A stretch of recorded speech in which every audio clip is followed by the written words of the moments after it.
台南市议会第4届第7次的临时会上午召开，这届临时会除了继续审查114年度总预算甲政府款案，另外伫个增改会未完成的事项，因为有议员针对台南市教育产业工会会务较有异议，以及工会拜会加陈情，议会嘛交由市府来介入协调。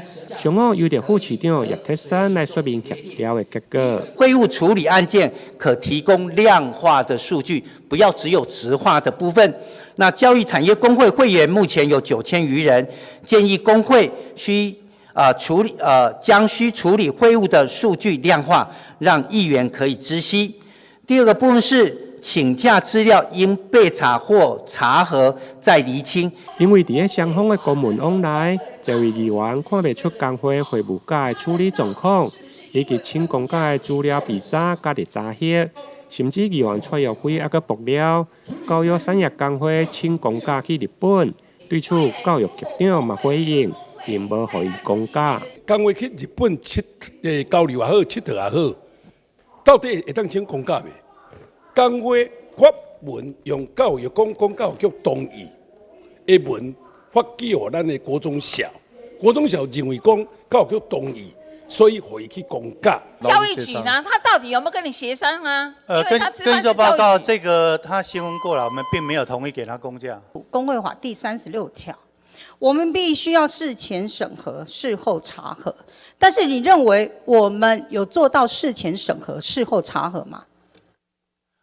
我想这是必要的啦，但是有做到吗？我今天问你，有做到吗？我想这个部分在学校端的部分，当然教育局会不断的去监督他们。虽然依照工会法，工会干部会用来请公假，但必须要经过劳资双方的协商。据教育产业工会规定，一礼拜不能超过120点钟，是不是伤过济？议长最后嘛裁决需要来检讨修正。会务假的那个分配时数请教育局在明年7月31号之前要检讨修正，因为现在大家都认为是120个小时是过多了。过多了，那一定要检讨修正，因为过去是60个小时嘛。除了会务假约定需要检讨，另外工会会务假处理案件，嘛需要提供量化甲数据。